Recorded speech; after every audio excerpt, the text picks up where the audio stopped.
You know, we during the funeral, we actually cut across different sectors of the Gambian economy, interviewing cabinet ministers, imams, you know, friends, family, and the list goes on. So we'll just take a look at few of those clips to understand who really this woman was and what she really meant to Gambians, and we'll be right back.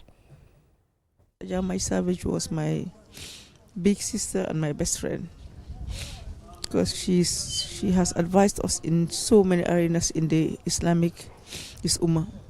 Whatever I do in religion, from Hajj to my dairas, to my daras, the madrasas to the mosques, she always participates and she always helps me. My chief guide said that Aisha is her daughter, and she left Aisha to me, to my custody, mashallah, alhamdulillah. So definitely today I miss a dear friend and sister. So all I'm saying is I just pray for her, for Jannah to Firdaus to be her final resting place. Aja May li muy liggéey fi sarax papaam la, li mu liggéey fi liggéeyam la, nit ñi gis nañ ko, ku ko gis nga xam ne dafa jaar ci loxo yu baax loolu te mu àgg fu mu àggee nii nag. Kon ñun amuñ dara lu ñu war a wax fii gannaaw ñu wax ne daal tiis la bu wàccee ci Gambia, ku nekk daal fu mu nekk ne am na solo. Man bi ma doon demee ci jumaa ji ki laa yëg ne daal lii moo xew, ki laa yëg ne daal lii moo xew. waaye nag ñu ngay ñaan yàlla nag fu muy dem dal mu gën ko fu muy nekkee nii ak liggéey bu mu bàyyi tam ci gannaawam xale yi mu yaroon ci loolu nag ñu roy ko nag lu passé li mu daan defee nag. We cannot forget our past time, the time that we've been together as sisters and brothers, and that means the day that we are together, even though we know that time like this will come, but we have spent a lot of family ties together at home, within the society, traveling together, moving together. And even I can remember in 2004, we went to Makkah together. And those days were very beautiful days for us, because I can remember when we left Muzdalifa for Mina, I was with her. While she was moving behind me, I said to her, Haji Maimuna, I hope you are coming. He said, my brother, just continue to move.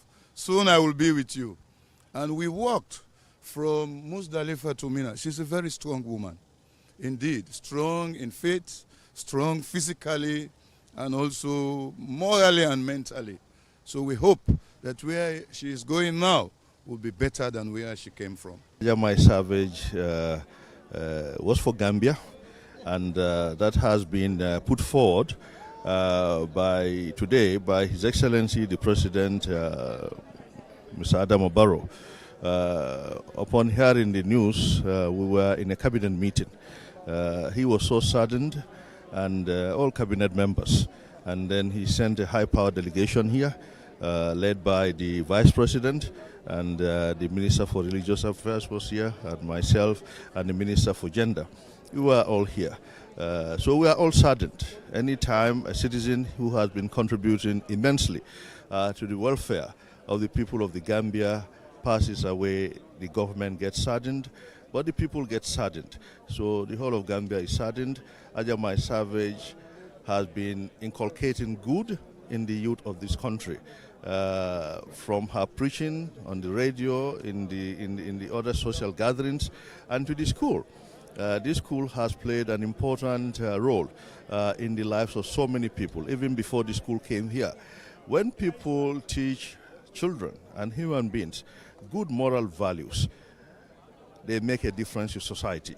That's what Ajamai Savage has been doing for the country. I remembered her for her generosity, because even the little stipend that we pay her for the services it does at the radio and TV, whenever this lady receives this amount of money, however meager or mean it is, she will come down and dish it out to our staff, the cleaners for that matter, and the gardeners. She's been doing that perpetually, continuously.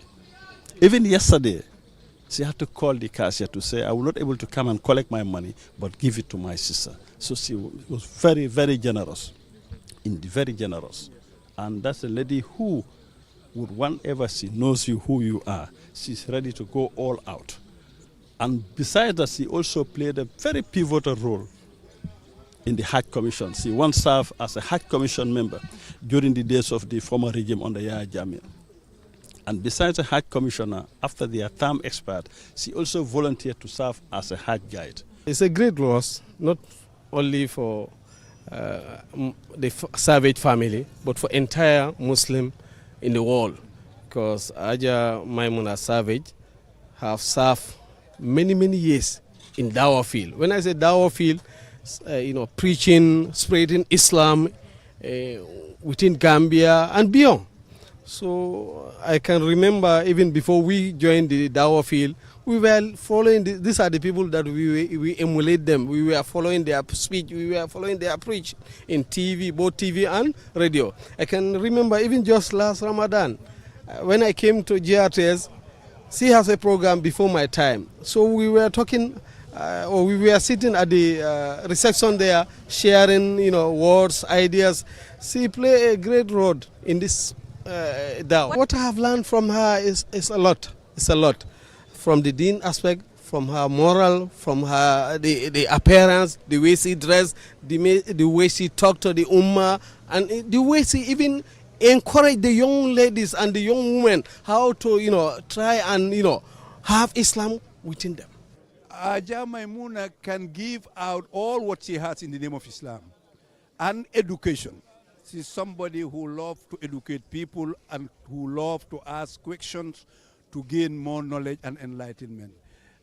In a nutshell, we lost a very important somebody in the field of education, in the field of Islam, in the field of women's rights in Islamic basis. So really, we'll miss her a lot. yàlla jël na ko. yàlla jël na ko. liggéeyal na yàlla. liggéeyal na yàlla. liggéeyal na diine. liggéeyal na diine. liggéeyal na réewam. liggéeyal na réewam. liggéey bu ñëpp seede. ne loolu ñëpp seede ko.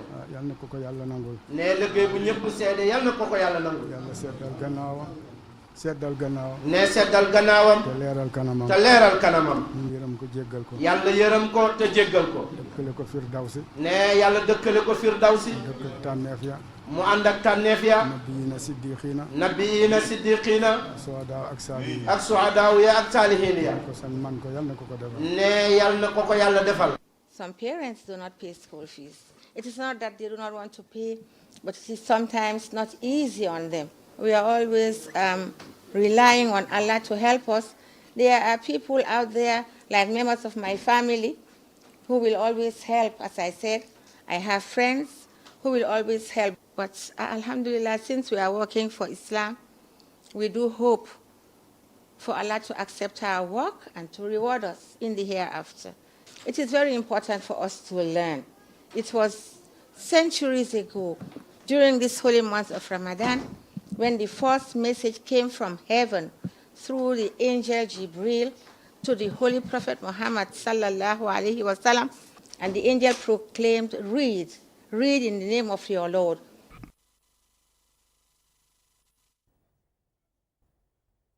All right, so tributes pouring in there at the funeral. Like I said, we decided to focus on cross-section of individuals in the Gambia, cabinet ministers, imams, friends, family members, and the list goes on. And it's the same thing for each and every individual who I approached on that day to ask about Aja Maimuna Savage. That is, she will be remembered and continue to be remembered for her relentless efforts when it comes to spreading the word of God, especially the translation and preaching of the Holy Quran.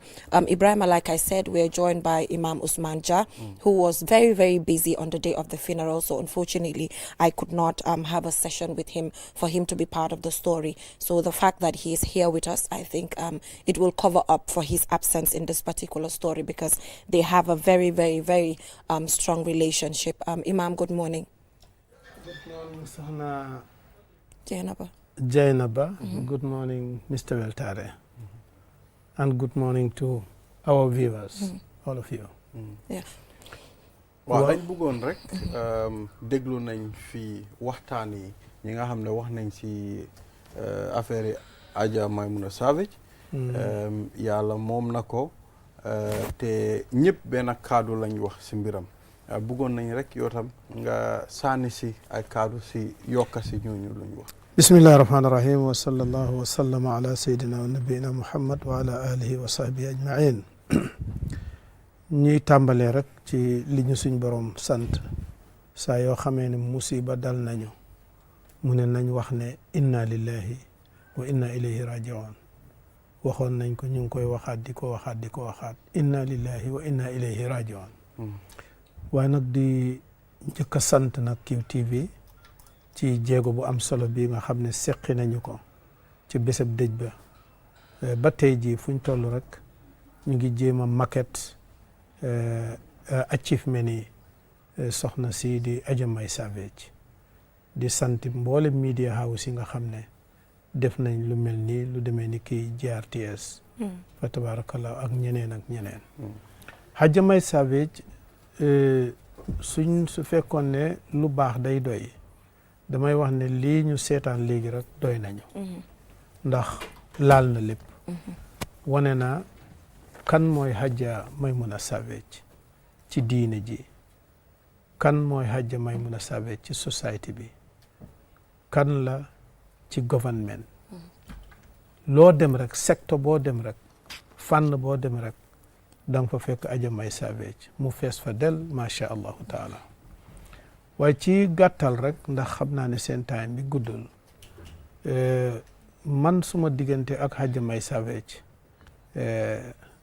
mosuma ko wax fenn duma koy ca dëj ba sax duma koy wax ndax nit sooy ànd ak moom te yàlla rekk tax te wóor na la ne yàlla gis na ko nécessaire tut nit ñi di ko xam amoo ci sax soxla sudul rek ne xëy na dañ ci jëlee njàngat moo xam ne ñeneen ñi mën nañ koy jëriñoo Adja May yàlla mu ngi ñu boole ci dee bu njëkk muy xalaat lii mu nekk nii dafa jàng anglais ba man ko doon liggéey Trust Bank fa la doon liggéey amoon fa it very good future waaye mu nekk ca ci biir ba muy liggéey Trust Bank it mu ngi ko boole ak business daf daan liggéey ba àjjuma mu travel dem Liberia uti marchandise bu lundi jotee nga dajeek moom ci office bi waaw du tardé fii te lépp di dox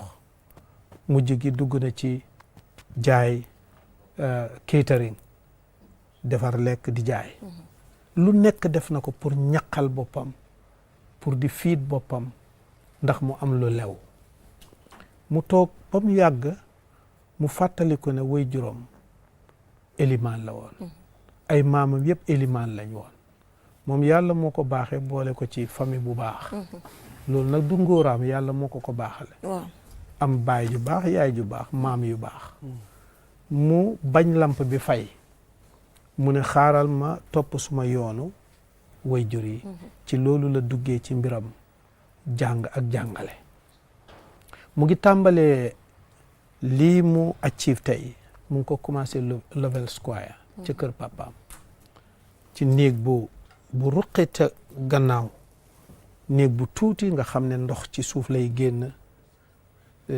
miir bi nii dafa guus dafay génnee ndox nga gis ne ci kaw ndox mi dafay senn foofu la Adja May tàmbalee mu fexe ba raaxaat ko defaraat ko pour commencer di fa jàngal xale yi ak moom ci boppam it muy góorgóorlu boppam ci loolu la Adja May tàmbalee fa tabarakallah ca jamono yooya la ñu yàlla boole lépp lu muy def du def dara te duhut ne man lay laaj lan moo ci suma xalaat te lu ma ko wax loolu lay def te bam tàmbalee ba fii mu agsi tey itam man maay chairmanu board of directors ba tey jii nii man maa amee loolu noonu fa tabarakallah ci loolu la dem ba mbir mi expand nit ñi jëmal ko lool bëgg ko lool mu bugg a yaatal njàngale mi waaye amul suuf mu dem government may ko suuf tey soo demee soo jógee ci masjidu taqwa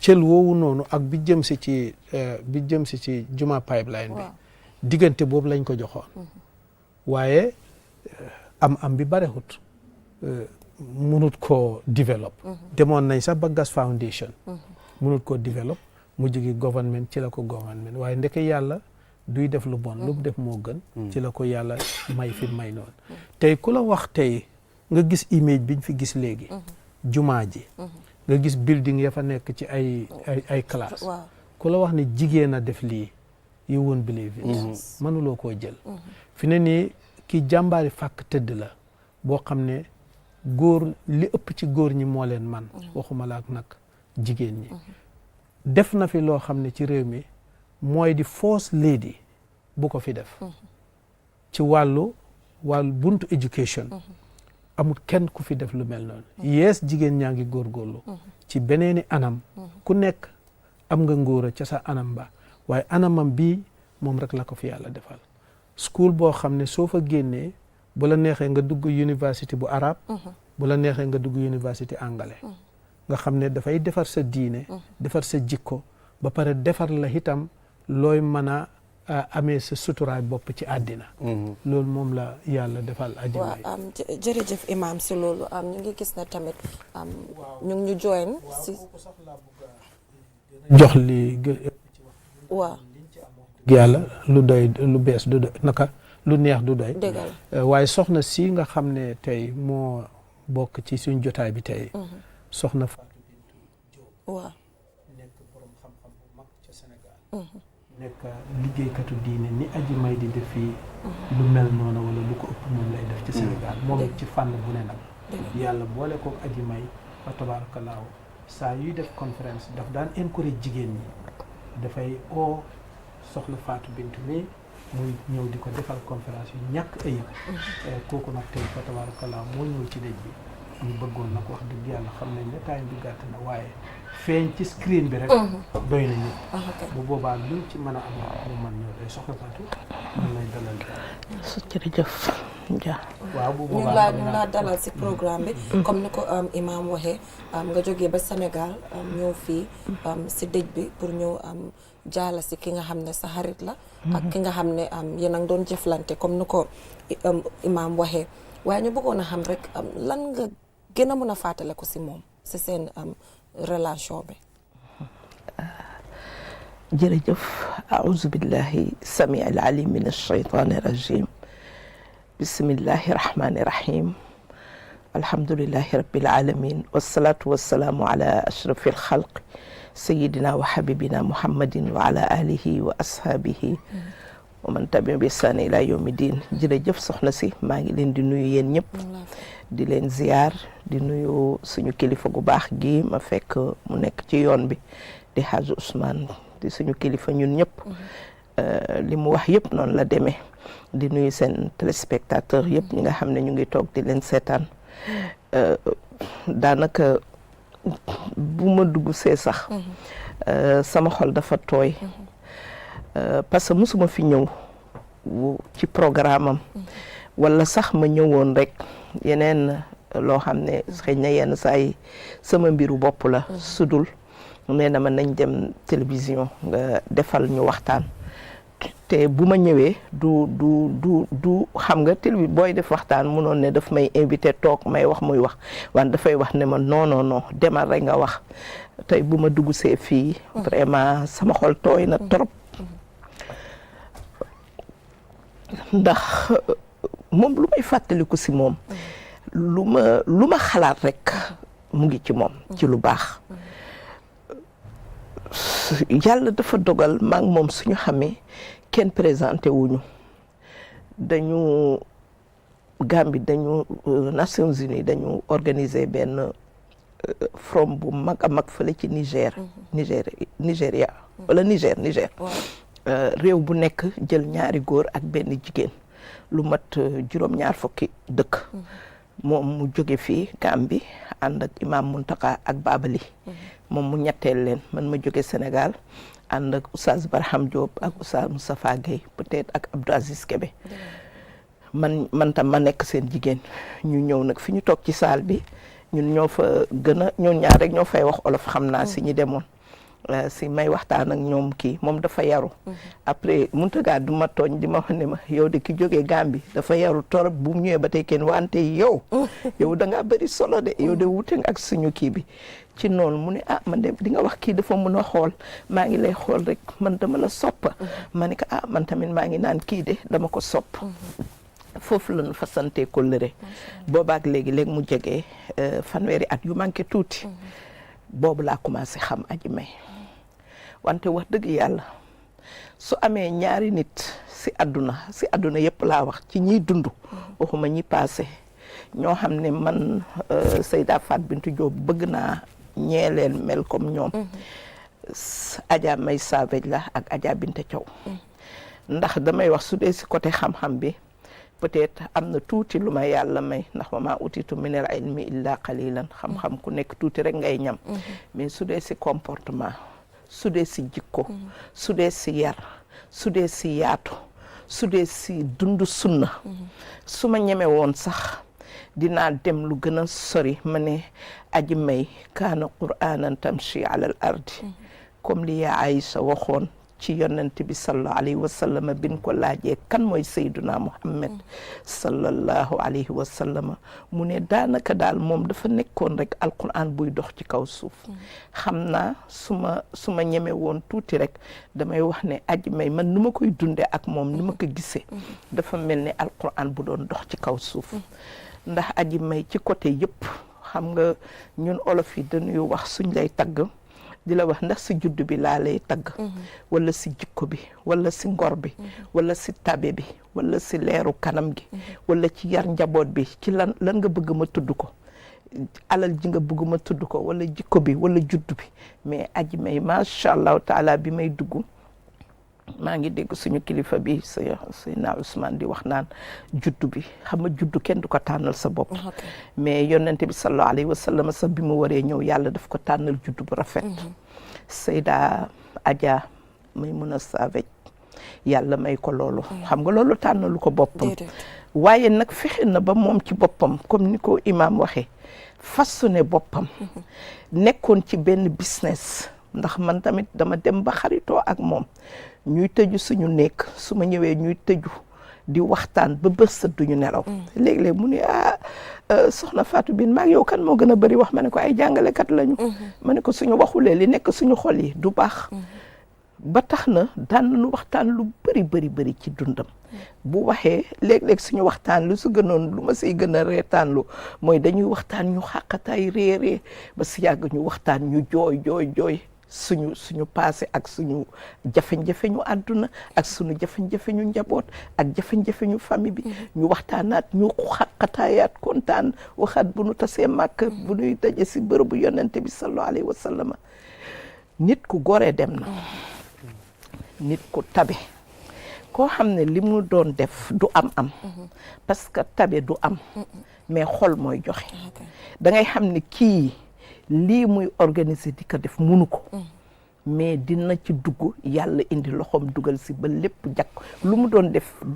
jëfu ay milliardaire la bu ñëwee tey bi may ñëw su ma nëbbatuwul woon mun naa wax waa Sénégal ñun ñi nga xam ne ñu bëri dinañ ma mere ndax ku ma àndal ak ku mënti doon suñu ñëwee hôtel la ñuy dalal même man su ma fi ñëwee voyage boo xam ne damay ñëw def si jënd bagage wala dara daf may wax déedéet doo tëdd fii parce que da ngay sonn il faut que mu jëlal ma hôtel muy Kayraba muy Atlantique ba ci hôtel bi nga xam ne fi la ñu mujjee def programme aji may dëggu na musul wax ak man loo xam ne caaxaan nekk de ci musul am musuma ko dégg ci moom aji may yar na njabootam macha allahu taala doy na ci rek exemple la adurru mu am doom bu mel ni Aïcha xam nga yonent bi sallallahu alayhi wa sallam dafa wax ne bu nit génnee àdduna ñett yëpp dagg na ba mu des ñett ci hadis ci contrôle imam waladun salihun yad'u lahu doom bu baax bu lay ñaanal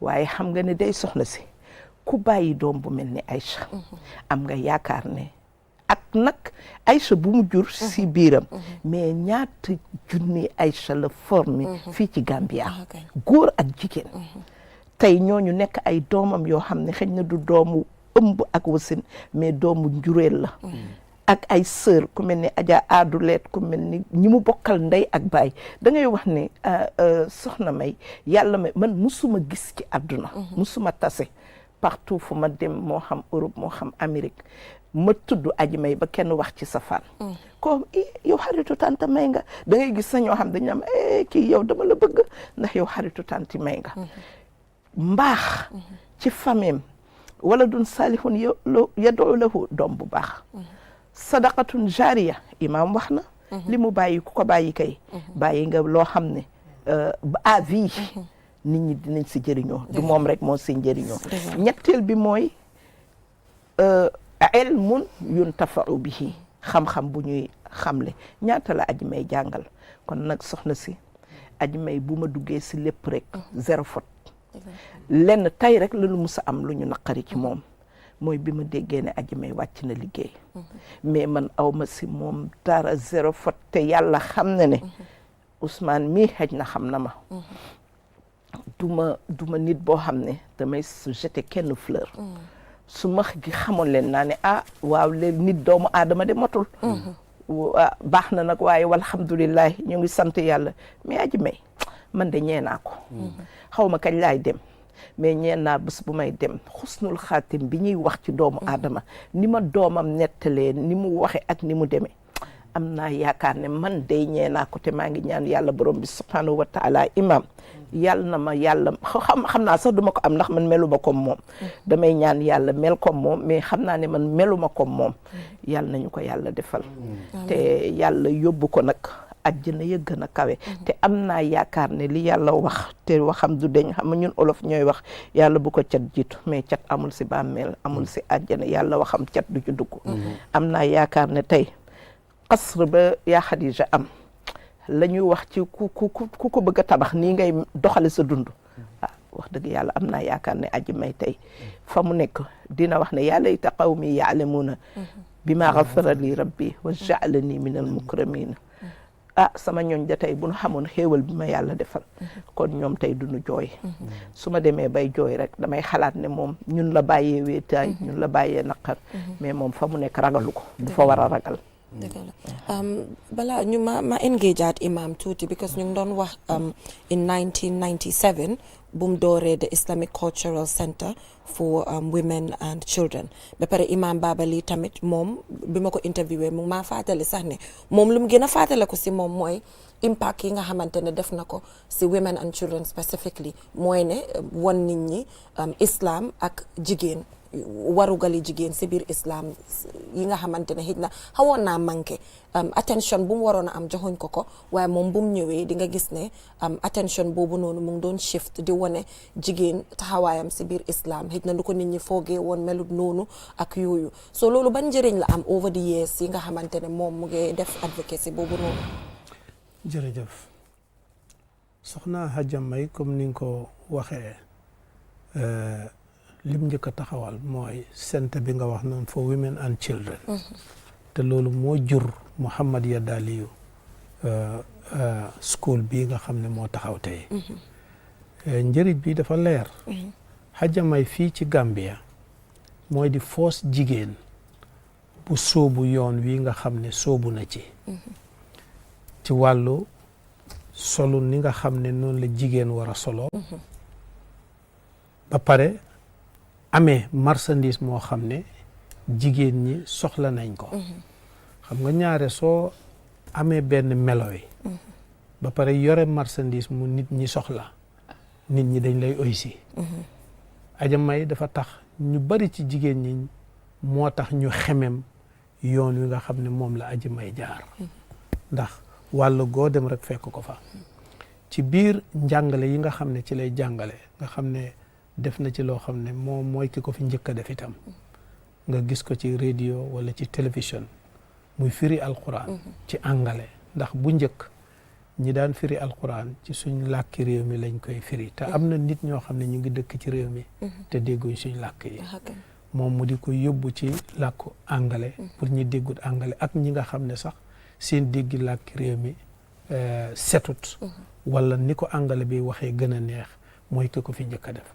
loolu impact bu bare tey mboolem nit ñi nga xam ne xemem nañ yoonu l'islam wi nga xam ne noonu la ko yàlla bëggee ci jigéen li ci ëpp yëpp Hadja May mooy seen mento mooy ki njëkk a sóobu ci yoon woowu kon njeexital gi mu bàyyi ci Gambia dafa nekk njeexital bu yéeme moo tax soo seetloo Hadja May képp kuñ ne la xariti Hadja May la rek nit ku baax la waaw Hadja May duy xaritoo ku bon kuñ ne xariti Hadja May la rek nit ku baax la te yàlla rek moom moo leen boole façon nit kooku nag wax dëgg yàlla suñu ko ñàkkee ci réew mi am nañ damm-damm bu rëy du ñuy mën a wax nag ci aji may te duñ tudd soxna Aduleet si soxna Aduleet diggante moo aji may diggante bu xóot a xóot la comme ni nga ko déggee ci seen interview bi duut luñ mën a wax waaye li ci gën a yéeme mooy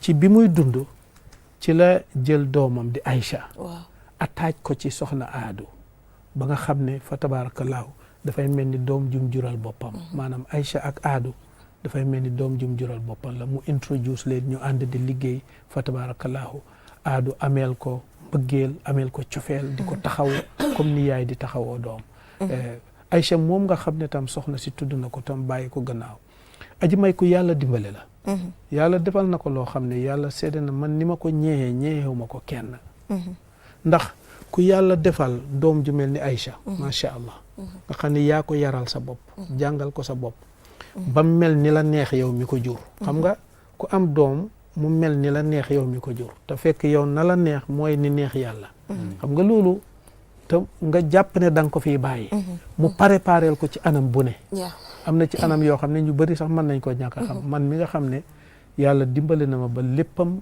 moom fa tabarakallah dama koy xam préparel na Aïcha préparation boo xam ne macha allahu taala liñ séntu mooy Aïcha dana def lu ëpp li fi yaayam def nga gis institution bu mel noonu kuñ ne la lii diwa ko fi bàyyi te dem na xam nga lii forever ba àddina tukki lii dafay continuer te day gën a màgg loolu fan lañ koy jëlee nga xool xam-xam bi soo demee fi ne radio yi ak télévision yi ay téebam ay kàddoom loolu itam du fi mos a jóg ba àddina tukki fu mu toll rek fi ne nii yool yi mu ngi koy fekk ci fa nga xam ne fa la tëdd kooku fa tabarakallahu dëgg-dëgg damm la ci réew mi damm la ñuy ñaan suñ borom subhanahu wa taala rek mu replacer ñu doomam ji toogu ba mu toogoon mu taaj ko toogu bu ko gën a kowe yàlla aar ko sàmm ko dimbale ko ba nga xam ne incha allah yàlla dana mottali mébétam yi ba nga xam ne dana dem sax ba am university boo xam ne dafay defar ay nit yal nañu yàlla boole defal loolu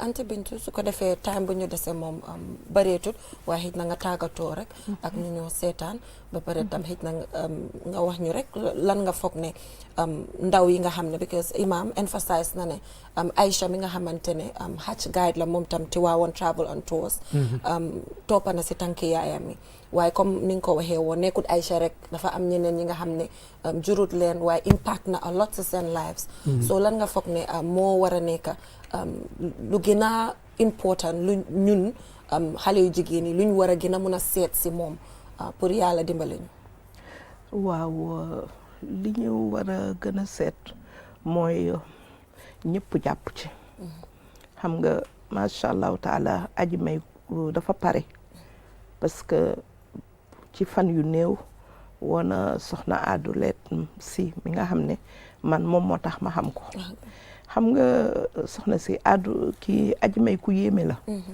parce que baax nii jafewul di maye sa alal jafewul mais baax ci sa daraja man su ma ñëwee fii aji may képp ku mu xam ku baax wala ku mu xam ne kii am na taraanga war na ko mën a defal dara daf may yëkkati yóbbu ma foofu ba si président bi nga xam ne nekkatu fi fexe woon na ba ñu dem ba toog ak président bi ba président bi teral ñu ma koy tooñ ma ne ko aji may boo ñëwee Sénégal nag bul xalaat de man mënuma la yóbbu si suñu président de nag ñun nitu daara yi foofu suñu président yi considéré wuñu comme yéen niñ leen def fii loolu xam nga baax ci daraja moo tax moo ma yekkal aji aadu mi moo ma yóbbu ba si moom ñu dem ba xaritoo ndekete aji soxna aadu borom këram ak beneen soxnaam bi mu bokkal magam bi ñun ñoo juddoondoo ñoo yaroondoo ñoo màggandoo mais keroog kooku bu ma ko gisee dama ko ne yow de yaay sama seex yaay sama lépp mais soxna aadu mi de dama koy jàpp ndax aji may xam nga mbaax rek pour wax la ne la ay qualité aji may parce que nit ñi dañuy fiir ci seen xarit dinañ xam ku baax mais duñu bugg sax yow nga xam ko wala nga egsi kon nag li ñuy wax mooy ñun yaayam jël na ko dénk na ko aji aadu mais dénk na ko ci loxo bu ma doy man de wóolu naa jël sama doom jox ko aadu parce que xam naa ne personnalité fullaam faydaam bëgg liggéeyam xam li muy liggéey parce que itam marque bi ñoo ci bokk di ci nekk voyagiste privé la am na agence Sénégal comme ni ma ko amee fii ñu bokk di liggéey mais kenn xeebu ko kenn yebu ko te bi Aïcha ñëwee itam dugg ci Aïcha moom macha allahu taala man de lu ma koy ñaanal wax naa ko démb gudd fan ak wér ma ne ko nag sa yaay bàyyil na la bijou boo xam ne moom ay parents am na luñ ko dénkoon mais am na fu mu ko yóbbu ma ne ko yow tamit il faut que nga am foo yóbbu lii sa yaay bàyyi mais nag olof dafay wax ne yàpp nag lu mu duuf yàpp xale lu mu duuf ritax Aïcha xale la jigéen la jaboot la waaye am na nijaay bu mel ni imam am na beneen nijaay bu mel ni ñoom Muntaga ñoom ñeneen ak ñoom Babal ñoom tout ça ñi ma xam ak ñi ma xamul te aji may nekk koo xam ne itam dafay fédéré mbokkam ku bëgg ay mbokkam la xam naa Aïcha daal ñun ñëpp ba ci yéen ñi il faut que ñun ñëpp ñu dugal suñu loxo ci liggéey bi bu dee kóllëre gi ñuy wax ak cofeel bi ñu wax si aji may Aïcha dëgg la am na lu ko yaayam fomin mais il faut que ñun tamit ñu jàppale ko ba yàlla may ko daal ni ko imam waxe ñu dund ba ñu naan université bii tey Aïcha jële na ko fi yaayam bàyyi njabootam tey ñoo taxaw ni ndax kamaata diinu tuddaanu loolu leble moom lañ lay fay jërë ngeen jëf jërëjëf man moom lu ma gën a marqué si moom mooy interview am bi nga xam ne defoon na ko ak Point newspaper bu mu defee interview bi mu ngi explain preaching ak translation yu mu dee def GRTS lana taxoon mu koo def te tey soo gisee ñu toog fi di waxtaan loolu la because you know xamoon na ne bés bu mel nii dina ñëw te mu ngi remember ne pour moom su fi nekkatutee dinañ mun a deelu dem seetaan loolu noonu ba pare fàttaleku ko si jëfam yu baax waaye imam jërëjëf si li ñu join fii anti Bintu yow tam ñu ngi laa wax jërëjëf ba pare di la ñaanal nga delluwaat Sénégal si jàmm insha Allah so viewers, that is all we have time for in this segment. We'll just go for a short break, and when we come back we'll head right on to the newspaper review. Don't go anywhere. Technology has always been at the forefront of our lives, and the way we use it has evolved drastically over the years. With the advent of 5G internet, we are entering a new era of technological innovation that promises to transform the way we live, work, and play. 5G internet is capable of providing data speeds up to 100 times faster than 4G, making it the ideal solution for streaming high-quality videos, playing online games, and downloading large files on the go. 5G internet is already transforming cities across the globe, powering smart cities, self-driving cars, and virtual reality experiences that were once thought impossible. 5G internet is also paving the way for Internet of Things, allowing for seamless connectivity between devices and the creation of a truly connected world. For the first time in the Gambia, QCell is bringing tomorrow's technology to you today with the launch of QCell 5G Internet. Get ready to experience the out-of-this-world wonders of QCell's 5G Internet. For more information, call 111. QCell. We innovate, others follow. The future is now with QCell's 5G network. Experience speeds like never before with our new 5G Rocket Fixed Internet plan. Get speeds from 10 Mbps to 100 Mbps. Your 5G-enabled devices. Walk into QCell headquarters to get one of our 5G routers and experience the true feeling of 5G. Only with QCell. QCell brings you the future. Tech, innovation, incredible speed. The future is now. For more information, call our customer care on 111. QCell, Sunyabus. We innovate, others follow. Terms and conditions apply.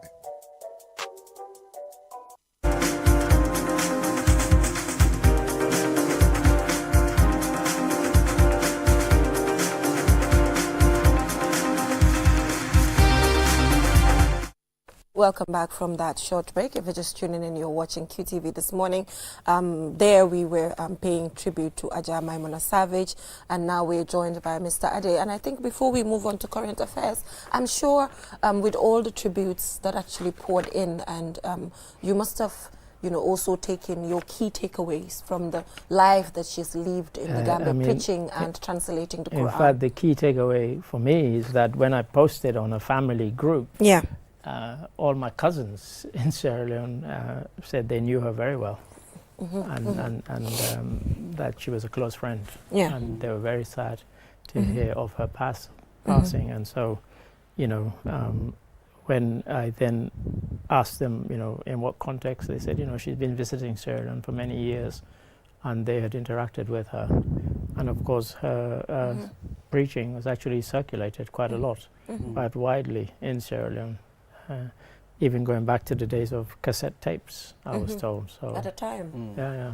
So she was very well known, and she impacted many lives. She did impact. Well, when you talk about her, you know, most people, what they recall of her is GRTS, you know, preaching the word of God, you know, so those are the things that you have in and I don't think many of them know that outside of the Gambia, she also had, of course, we had somebody from Nigeria. Senegal. Yeah. So she's done a lot of conferences in, you know, the sub-region. Very highly regarded, Yes. and she'll be greatly missed. So we pray for her. Yes. May Jannah be her final destination. Indeed. Yeah, so moving on to current affairs, we saw this release recently from the Ministry of, was it a release or an interview that was done by the Minister of Lands and Religious Affairs about the construction of different houses for, you know, public use, and then we also low-cost housing. Huh? You mean low-cost housing? Yes. Right. You know, and also we see on the Point newspaper, the Good Morning, Mr. President segment is focused on that, you know, housing for low-income earners, focusing on that. But it wasn't specific how they intend to go about this to ensure that, you know, when they build these houses, it's either they give it to civil servants on soft loans, or it's a social protection scheme where they'll be looking at women-headed households. You know, it wasn't specific. Yeah, I hope Professor Jibril Fall is watching, because he helped the Rwanda government with a similar scheme. And what they did was the funding from it came from the diaspora. Right. And it was mainly for civil servants. And it was quite clever. What they did was they tried to build these houses in areas that are close to government offices. So as well as being very cheap, in some cases you'd save on travel to work. So there's more money in your pocket. You know, you're paying a very low rent and you're not paying travel costs. So I'm not sure what the wider plan is for this one. Well, certainly it's one that has generated a considerable debate as to how they're going to go about it. So maybe they could speak to Rwanda, but I suspect they might speak to Professor Fao, because it was very much something that he proposed, and he's a Gambian, of course. And it's working there. Yeah, sure. And I like the strategy, the fact that it's close to, you know, their homes. It means clever. There's no excuse to not go to work. Yeah, well, in fact, that's been the joke, that, you know, if you phone in sick, they can come to your house and check and see whether you really are sick. They can always check you out. Mr. Ade, please don't implement something like that on your news team. You might be disappointed. You might be. So thank God we live far. I might be, you know. Housing, it's very significant. Yeah, of course. Especially in the Gambia, I mean, most people struggle when it comes to getting a proper house to stay. I mean, so coming up with this will definitely help solve certain problems we're having. Yeah, I mean, it's interesting you say in the Gambia. I think it's a worldwide phenomenon. This morning on the radio, as I was coming to work, I was listening to the BBC report in Spain. I mean, I can't remember which island, might be Ibiza. They get 14 million tourists a year. And now the people are rebelling against it because they're saying that instead of people building houses for the local people, they're building places for tourists. But not only that, during the tourism season, some of the landlords actually evict the tenants to accommodate these mainly British, because a lot of British, I think 3 million British, and you know, but yeah, so people they're rebelling, saying, you know, enough of tourism, or what they're calling over tourism. And I said, you know, over tourism. They said too many tourists, and I said I wish we had that problem. Yes. But what they're saying is that it's reached a stage where. But the thing is a case of be careful what you wish for, because supposing tourists say, okay, these people don't like us, they're turning against tourists, we're not going there. It contributes billions to the Spanish economy. If people decide we're going to go somewhere else, we're going to go to Greece or Turkey or Italy, Portugal instead, lots of people are going to lose their jobs. Yep, so, yep, you know, well, you know, be careful what you wish for. It all comes back to the problems of housing. Yeah. You know, the reason why they're still complaining is the housing problem. No, that's it. It's about, and that's why I said it's not just a Gambian thing. Yeah. It's worldwide. So it's a worldwide thing. Housing is a problem. In Sierra Leone right now, lots of people are complaining because, you know, the city, Freetown, became overcrowded during the war particularly. Freetown more than quadrupled in population, mainly because people felt the capital city was a safe place. And now many of those people have never gone back. And so the Freetown I knew growing up is well, oversubscribed in terms of housing now. You see, the problem that we have, that's why most of these places are overpopulated. I mean, the greater Banjul area, you know, and other parts of this country. I think the problem of roads also contributes a lot. Yeah. If you have a good road network, you will be able to live as far as Fonye. If you have a good transport system that will connect you to your place of work in minutes, you should be able to live at a very remote area. I prefer living far, you know, and travel to work. I've always proposed, because of its small size, that Gambia should have trains running on both sides of the river. And people could live really, really far away and still get to work.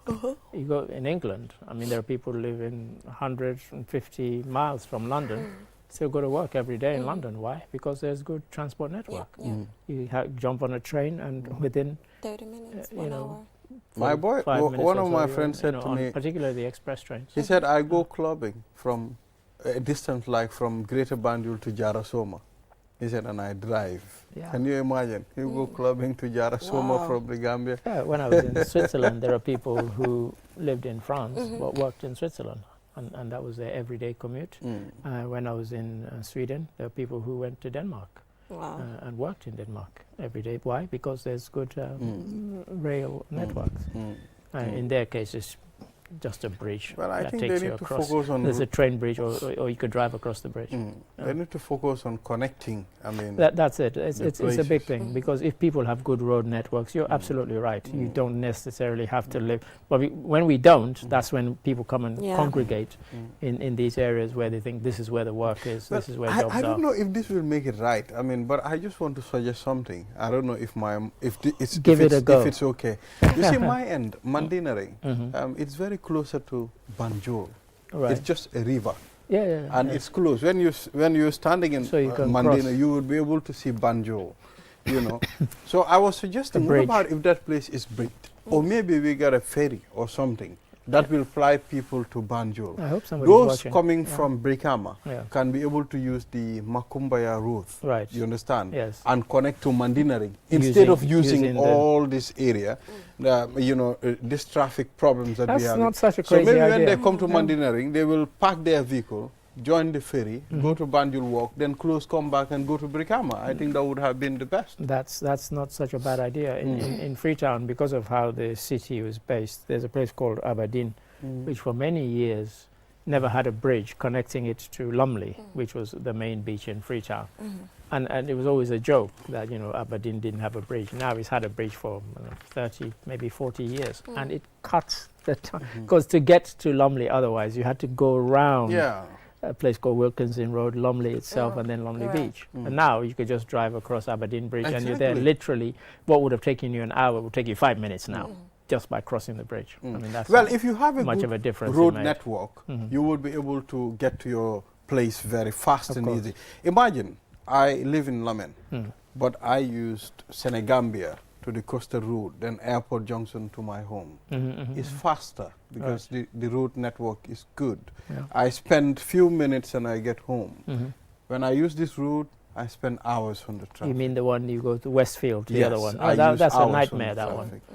So I think it's easier. We should think about connecting, you know, the places. Sure. So we hope these houses are built. Yeah, we're looking forward to it, and the criteria set and the beneficiaries and everything.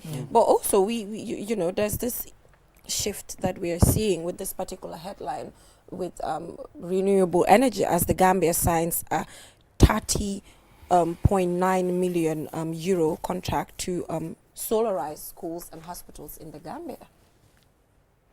It's about time. Yeah. You know, there's a whole West African ECOWAS drive now towards using solar energy more. Of course, being led by Cape Verde, I don't need to say, but I will say.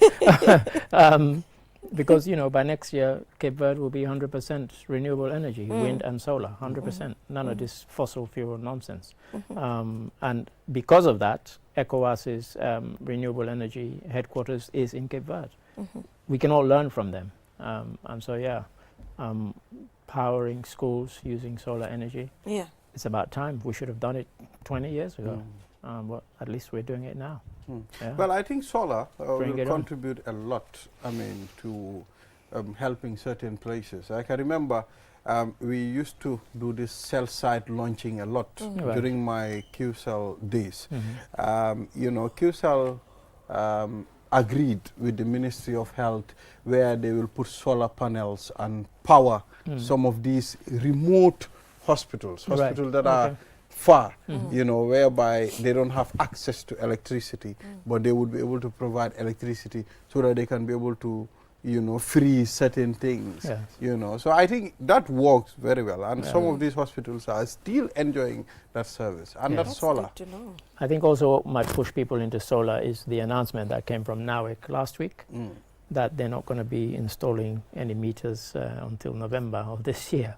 I think people who are kind of hanging around waiting, they say, oh, you know, let me go get a let me go solar and panel. get solar panel. You know, rather than waiting on connecting to the grid. So solar panel sellers might see a boost in their sales during this period between now and November. Yes, so we see how experts are alarmed that over 900 Gambian backway arrivals. 9,000. 9,000. Yes. Yeah. In recent times. Yeah. From the Gambia. From the Gambia in Europe. Know? So if we think it is stopping, it's not close to stopping. It's not ever. People are still going every single time, even though the advocacy is happening, you know, it's still continuing. You know, when I arrived here and I saw the scale of it in the Gambia, I remember I come from Sierra Leone, we also have a coastal thing.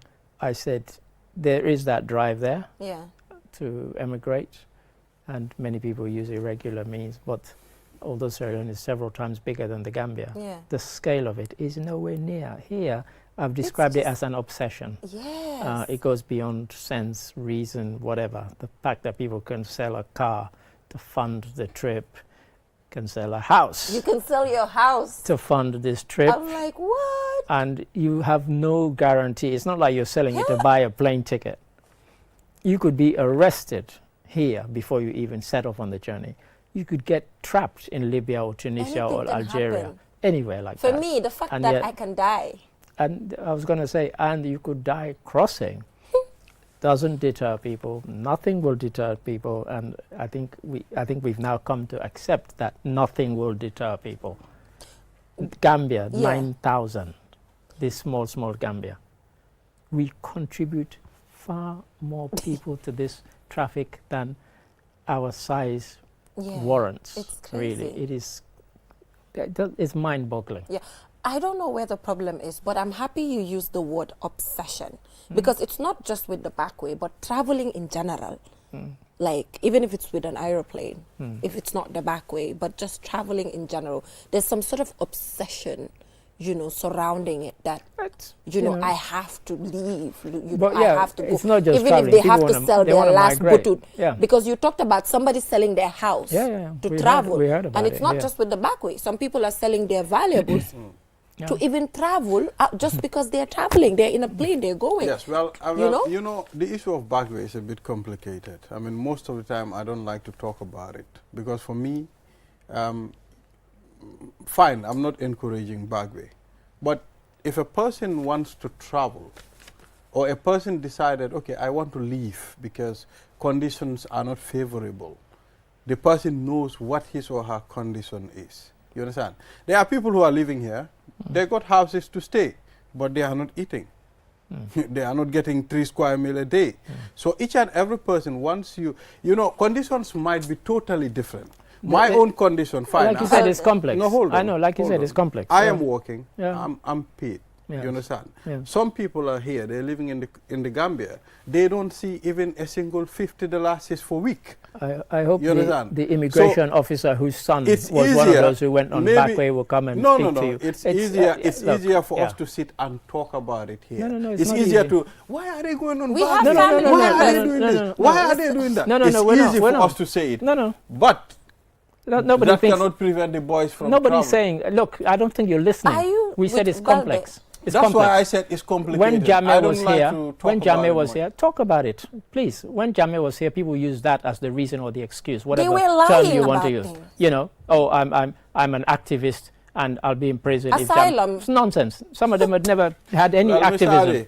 No, let me finish. Some of them had never done any activist stuff. Nothing happened in Gambia, and they were using Jammeh to seek asylum, lying to Conditions were not favorable. But you could always say that about everything and everything. We have people here. Listen, come on. We are all living in this country. Ibrahima, listen, we have people who have businesses here. They sell their business. They sell their business to go. What about if the business is not working? No, I'm saying business you sell for 300,000 and you travel, the business is not working.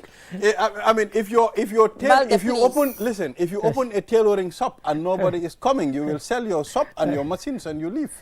Anyway, you know?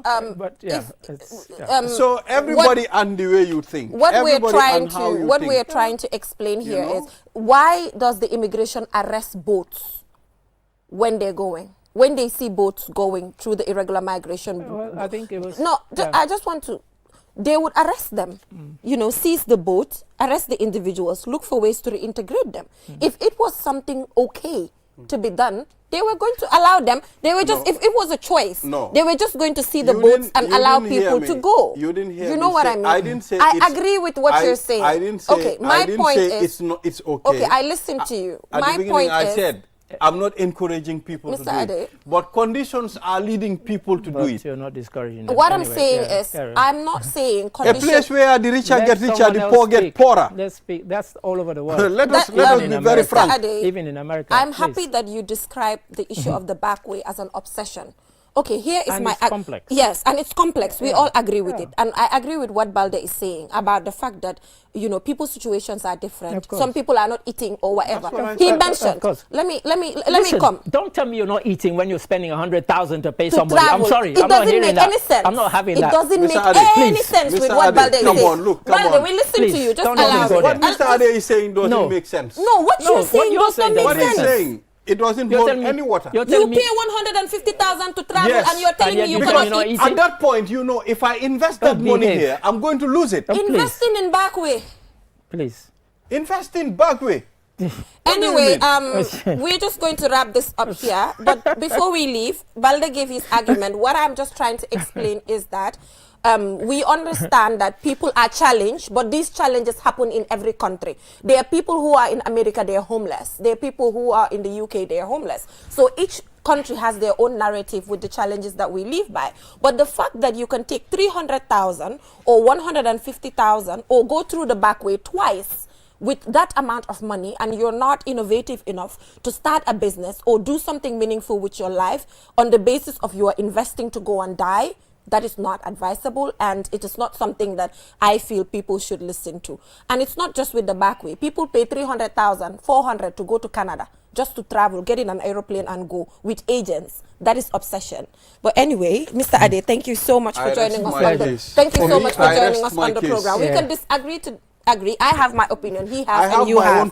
And you're entitled to it. So we'll just go for a short break. He's entitled to his opinion. You have it. We'll just go for a short break, and when we come back, we'll be taking a look at Q Money's international transfer partners, and we'll be joined by officials from Q Money. We'll be right back.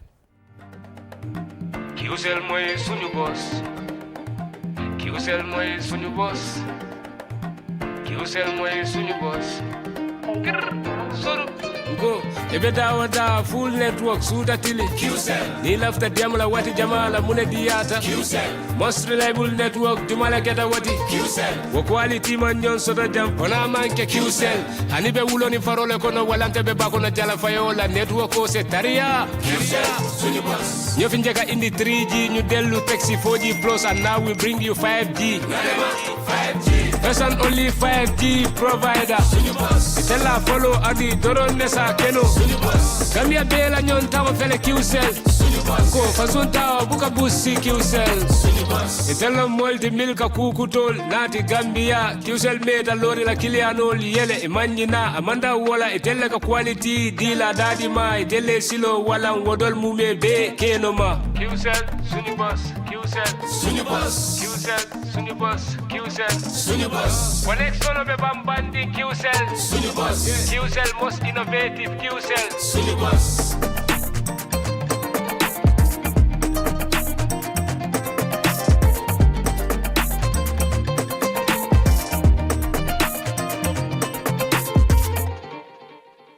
You asked for it, and QCell is giving it to you with our new and improved Sunyu Bundle Mega Promo. Now you can get more data at cheaper prices.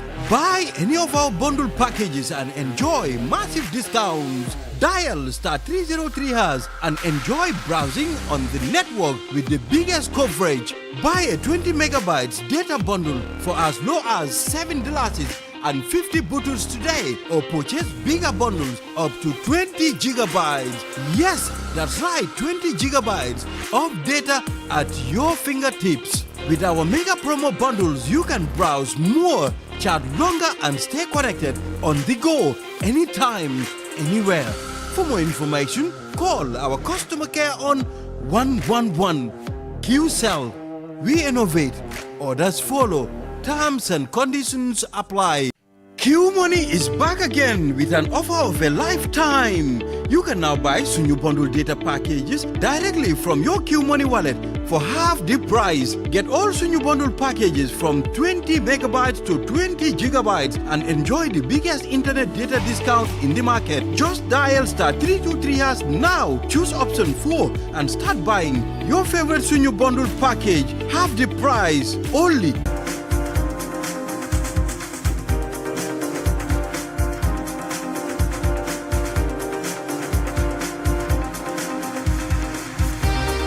Welcome back from that short break. If you're just tuning in, you're watching QTV this morning.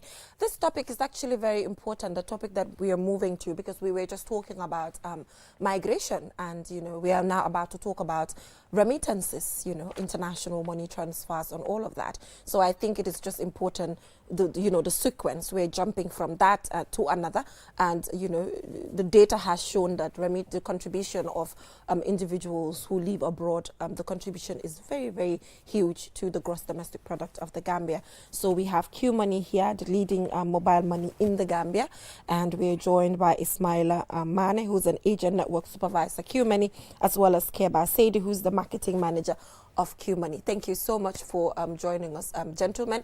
Q Money, lan ngeen wax da ngeen ñu indil xaalis wala lan ngeen ñu isil because suñ ne Q Money nag tey mënu leen fee génn te man suma mobile bi receive alarm gis nga ñun alert moo war a dugga ma wone ko fii fu ma toog ne Q Money lii lañ ma jox damaa ne Q Money ma teral Q Money teral leen ma teral leen ma yi tamit dama bëgg a bal dewa si loolu xam na si dara dafa gaaw man dama bëgg ngeen teral ma waa teral leen ma tey ñeme ñu leen a jóg génn fi te teral leen xaaral ma waay ñoo fi gën a óor si wàllum jënd passeport waaw yónnee jot xaalis ñoo fi gën a óor te itam Q Money ak data bi ñoo fi gën a garaaw. so xam nga Balde fu mu commencé di ñu presse rek xam nga am na lu fa nekk. waaw kon moom daf dee receive si ron. te ñun nag ñun ma wala leen na ñun xaalis is not our problem, it's just how to spend it. yéen Q Money. ñun Q Money. just give us your number and you just give it the e-money. waa léegi balaa maa ñëw da ngeen maa seen dara. non but ñu na jaar ci patam da nga war a ñëw ñu toog waxtaan ngeen am loo leen def baax na daal waaye anyway today our topic has to do with international money transfer partners yi nga xamante ne da ngeen ko am because emu leen rek locally fii nii but gis nañ ne yéen a ngi am partnerships so Mr Seydi xëy na dinañ mën a dugg si boobu comme through Q Money partners yi nga xam ne am na ko overseas you know especially Sénégal fii nii nga xam ne suñ nuy bos lañ ak naka la services yi day woogee. Okay, Jenema, thank you so much. Q Money, they partner IMTOs. Wow. Just to make it easy, pursuing customers, they receive halis from abroad. So we have few partners, Legi, BNB, Mova, they are in Côte d'Ivoire, Liberia. Okay, and also Guinea Conakry. Okay. And Sierra Leone. So if you have a relative, in these countries, they can easily send you funds. Understand? Say what will be directly, and you can cash out for free. For free. Wow, for free. So you cash out, don't pay that. You don't have to pay anything. So why this is special to these countries? Wow. Yinga hamne you mention. And also Canada. Canada. Wow. Comme te man maneka Gambia, send nit ku neka Canada halis. Su ko bëggee cash out Gambia dafa free. Okay. Wala su ko bëggee cash out Canada mooy free. What happens is, ku neka Canada. Wow. Su bëggee yónnee halis. Wow. Mun naa use BNB send ad bi. Wow. Or them actually to the agent. Okay. Okay, understand? Wow. So what that person needs is just your number and your name. Okay. Understand? So within seconds, you're doing a talk very hard video. Okay. Understand? So you have two options. So you can cash it out. Wow. So you can move it to your main wallet. So if you do that, you can benefit from the data. Okay. You can also buy LFMBQ Power B, and other services. And also, if you want to send it to somebody, sometimes if you come Gambia, normally people send money for sustenance, maybe rent and all that. Maybe if they send money to me, and then you have a person there. So I have to move it to my main wallet, and then send it to you. So I don't have to pay fare, then pay. Why legi Guinea bi la buga ham because you mentioned free. So dama buga part bo mu leer. No, it's free. Free bi neka. Guinea bi more free. Guinea bi so you way directly to your international wallet. Wow. Understand? If you are cashing out, it's free. Okay. Okay. Wow. Ba pare am na ñu bari amul charges. am na ñu bari ñi nga xam ne dañoo laajte li affaire yi xaalis bu jógee fële la mbaadu si banque bi lay dem bu dul si agency. No, this comes to your wallet directly. Mun nga koo génne comme sa Q Money wallet bi directly day ñëw. So if you go to our agents, you can cash out for free. Amul benn charges. Da nga dem rek jox leen nga génne sa ñu jox la. Waaw. Loolu neex na ni. Kon Q Money seen jéego dafa garaaw de. Te daf day ñëw ak SMS. Okay, understand? The one who sends the money to you and the amount. Daf la notify. Waaw, daf la notify. Ak amount bi everything. Okay. So ñu remind rek nga ne countries yi fan. Okay, BNB. So BNB bi dafa nekk Canada. Canada, Sierra Leone, Liberia, Ivory Coast, Guinea Conakry. Wow. So transfers bi. Okay, transfers bi ñoom ñi ngi Holland, Germany, Italy, Spain, Portugal, and Portugal. Ak Ria. Ria ñoom xam nga rek. Waaw. Waaye am nañ tamit UK ak USA. UK ak USA. No, Ping Money. Wow. Ping Money USA. Ping Money and Jamono. ñoom ñi ngi UK. And then Germany is in Sweden, Holland, Germany, even Canada, and also USA. Okay. So if you have relatives in these countries, they can easily send you money. Okay. So Ismaila, processes are they the same? Don't want with these processes, transfers bi.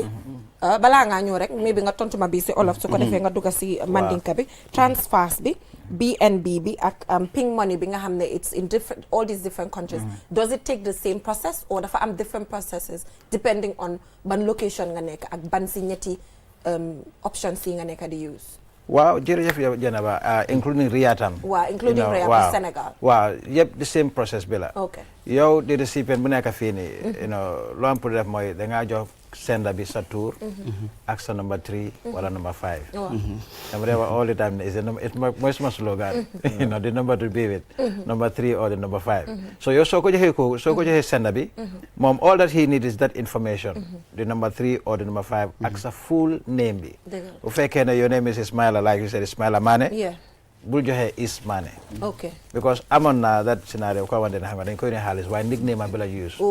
Understand comme like Alhaji Abdoulaye. Wow. So Alhaji Abdoulaye bi Alhaji is not one of the initial just boobu title am. So ñu def Alhaji Abdoulaye but he was unable to receive the xaalis boobu noonu. So da nga gis ne yow recipient bi always da nga make sure ne nga jox ko sender bi sa name sa full name boo register SIM card boobu noonu ak sa number 3 wala number 5 bi. Loolu moo di process. Sorry, the process bi. You know, so the sender, moom lu ma def mooy either mu download app bi or mu dem to the agent of those service bi. So su fa demee agent bi mun na koo assist rek to send the money. Comme nu ko Keba waxee rek free bi, you know, dañ ko déggadal torop. Understand because ñun dañ gis ne lu ñoo mun di def rek askan baata ñu def ko. te lii itam bokk na si loo xamante ne at li sanga ñun dañ taxaw nañoo askan bi parce que ñun suñ gëstoo gannaaw rek askan bi lañ dee gis suñ gannaaw so da nga gis ne duñ indi loo xamante ne dina indil askan bi jafe-jafe loolu tax ñu indi service boo xamante ne service pour yónnee xaalis bi ko dañ dee gis ne tam yow mi nga xam ne yaa ngi bitim réew pour yónnee Gambia xaalis fii daf dee nekk problème da ngaa gis ne léegi-léegi sax da ngaa travel from dëkka to dëkka pour yónnee bi ko léegi-léegi service du ñoo am si fi sa area bi nga nekk soo foog nga travel dem ay place pour mun a yónnee xaalis Gambia te loolu mostly daf dee nekk ay challenge ki nga xamante ne mu ngi foofu yow mi fi nekk yow you are just a recipient understand it's the sender exactly that person has to go through the hassle exactly so léegi ñu indi service boo xamante ne li sanga people need it service boo xamante ne ak li sanga dañ gis ne because ñun dañ def the studies very well ñu gis ne yii service yoo xamante ne laal nañ dëkk yu nekk mën naa wax ne like international because laal nañ part of Europe laal nañ part of the USA laal nañ UK laal nañ Africa so waaw so yii ñooy di popular monetarist IMTO si nga xam ne at least people are dealing with them so moo tax ñu indi all this service su ko defee yow you will sit at your own comfort zone rek nga war a yónni nit xaalis rek nga jël sa téléphone bi download app bi rek o nga dem sa game rek yónni ko xaalis te free boobu noonu is still there xam nga sooy cash out xaalis bu ñu la yónni noonu dañ koo génnee for free teg si mun nga des na si yow mun nga koo transfer nga dugal ko sa Q-Money wallet bi pour nga mun a access Q-Money service yi cash power bi xam nga credit bi send money yooyu noonu ana saaga loolu pour soo bëggee jëfandikoo xaalis yi sorry service Q-Money la si nga ko mën a transfer génne ko from the international wallet nga dugal ko sa Q-Money wallet bi waaye pour génne ko from your international wallet boobu is free of charge ba pare am nañ fa an advantage boo xamante ne yow suñ la yónnee xaalis bi des na si yow mun ngaa génne xaalis bi yëpp unlike the cash pick up bi mun ngaa génne xaalis bi yëpp oo nga génne fa liñ si soxla su fekkee ne dañ lay yónneel $5,000 worth of dollars understand mun ngaa choose pour génne like $2,500 from that international wallet bi nga bàyyi fa $2,500 bi unlike cash pick up bi nga xamante ne boobu soo fa demee amuloo choice su fekkee $5,000 lañ la yónneel $5,000 bi rek nga am pour génne okay so you have options for cash pick up and mobile money. And using the mobile money. That is if you have the app. If you have the app. Installed in your phone. Even if you have the USSD, they can define it to your international wallet directly, with or without the app. Wow. Understand? So define it to your international wallet. You can choose to withdraw the amount being a solar. Okay. You can choose to say you want the part, but that's over move to your Q-Money wallet. We give you options. Understand? Wow. Or gain a cash pick up mom amulo choice if you go there all that you can just remove everything te xam nga ñun tam Q-Money tam you know we are encouraging people to xam nga ñu am at least financial discipline understand and how to use your money because more than you in all these services because man right now su fekkee ne yónnee nañ ma xaalis you know ma xam ne xaalis bu mu fa cash pick up la all that I can do is dama dem ne génne xaalis bi yëpp weda soxla naa ko soxla ma ko maybe balde ma xaar si koñ bi understand nga ma gis ko rek xam nga ma jokkul ma ko la jox but su fekkee ne Q-Money jox nañ ma choice boo xamante ne at least okay $1,000 laa fa soxla te ñu may ne $5,000 mën naa dem rek si intention ma génne fa $1,000 bi waaw te da ngaa gis ne sax dafa am solo because at some point soxla nga data soxla nga cash power soxla nga credit understand nga soo ko move sa international wallet bi nga def ko sa Q-Money bi da ngaa gis service yi yëpp da nga ko mun a am fekka demuloo si biti exactly you understand because soo demee nga cash out yëpp nga jël at the end of the time foog nga joxale demal nga jënal ma credit demal nga jënal ma lii so it's important nga buy at least something in your Q-Money wallet xam nga li nga laal foofu mooy sutura man loolu dama ko dee empower torop because xaalis dafa nit sutura torop te sooy jëfandikoo xaalis foog nga sutura sa boppa da ngaa gis ne comme service yi nga lim nii because even especially like example of like bank link bi understand teg si ñu yónnee la xaalis nga war a dem si agent pour génne xaalis bi taxaw si again bi war a cash out understand because xëy na luy tax ngay cash out xaalis bi mooy ne xëy na bi crédit nga bëgg a jënda wala data nga bëgg a jënda waaye xaalis bi nga mu ngaa toog at yow comme faux jour nga génne nga transfert rek toog fi nga toog noonu rek jëndal sa data du jar nga dem si borom bitig bi pour jëndi crédit o pour dem nawet pour jëndi cash power lii yëpp mu nga koo def fi nga toog noonu waaw dafa mel ni time bi jeex na waaye man dama bëggoon a xam rek Mr 4 minutes soma 3 minutes sa des Mr Siri how friendly is the app Q Money app bi how friendly is it because you know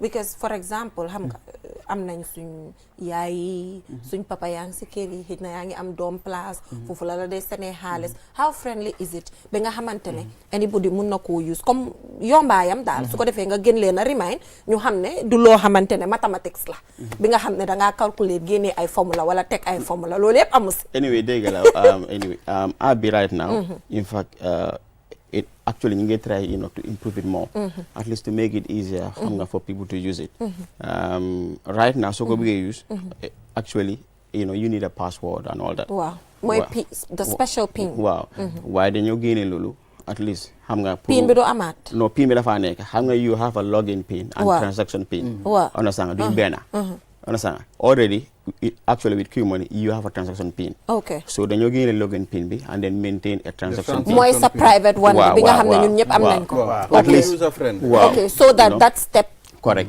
so that anybody can use it okay even if you get a meringa or living a panga and then even them law school actually you can use it okay wow so we are actually working on that before end of this month dingen ko find and I am really impressed because comme léegi maa ngi gis agency ñu ngi gën a bëri man before balaa ma am Q Money dama dem ba airport bo ma dem ba Latrikunda waaye léegi suma buntikee dama laaxa rek ma génnee Q Money ma jënda foofu lu ma bugga so I think it's easier you are reaching the people wherever they are. Before take project dara si lolo come before this topic what this backway syndrome be at least that part discourage na lolo because nga gis ne yow you can be employed by yourself because you can be an agent understand mu nga nekk Q Money agent loolu dana deprive from thinking of this illegal migration bi understand because nga gis ne yow loo am pour def mooy just for a start you just need like a minimum amount for $2,000 rek pour nga start sa business pour nga am sa own company la ko mën a wooye waaw so you can be an agent comme li nga war na nii rek understand because nga gis ne ñun dañ gis ne ñun tam foog dañ am a role to play in the national development understand foofu Q Money mu ngi create opportunity pour employment understand nga waaw so boobu doo am excuse kon dafa mel ni boobu xanaa nga bañ la waaye bu nekkee ne amuloo another option waaw moo tax nga waaye Q Money option bi teg nañ Q Money tam indil nañ leen option lu am la lu tegu option boobu soo ko amee yaa ngi empower waxi jena wa xam nga force ba start suma conversation Q Money kañ lañ ko sañ ñaata years ago 2016 last depuis 2016 opportunity boobu am na amut am na from start te ñaata nga soxla $2,000 nga nekk sa CEO yi waaye still comme ni Balde wax na rek conditions diva man daa pare naa si wax bi daal jeexal nga ko Ismaila pare naa si international wallet de so léegi no I think it's better now actually we said in Mandinka for waaw waaye dafa mel ni benn 1 minute rek lañ dese nga summarisal ñu ko yëpp rek waaw so coming ala baraka bake watu bantale bari comme ya fo nyami don banga fo nyami don dron ako matale pour moy ke mone wala to sore se fam mona fanno nyin safi soro nyami ka to ko nyaji be ka kodo ki ka bu bantala banko do mol ka kola ko jama soro je wala na nata safi so fo lo nyin be am bulo bla nyoko no wala riyam money di ping money jamano BNB and transfers because nyaji be nyulbe dunia banko do la belo ka to ni nga Europe male nga America ma nga Angleterre ma say andum bade ngol nin kanuntel be nyim banko le to se bal ko say pour wala ko do kinan kan aga me say asuna da be sona wol ma bakale ka do ko la nay ko le ko soro ka kina mode jang nay ko le ko soro ka asajara ya bay anu fana mi ya dende wala nyinde ko ni ba kasar la international wallet free long charges te kan bare momo be nyim programme jibe kan dombe mo be dan la number 3 wala number 5 abe dawoda taya kam maje ise famuna fanno nyin Q Money service wala ka do ko abe molle jang ka do mi ajibe ngan ko mo jen kam molle jeje wala la fa momo be nyim programme jibe kan number 3 wala number 5 and if you want to download the app you just go to Play Store or App Store Play Store or App Store nga download ko and it is very easy all the particulars are there and then you make good use of it buy credit and do whatever that you want to do but thank you so much gentlemen for joining us maa ngi xaar suma transfer but give us a longer time next we should give you a longer so till we come your way tomorrow with another interesting program thank you so much have a nice day bye bye all right you're welcome thank you why same time with Africa Abalde. How many minutes?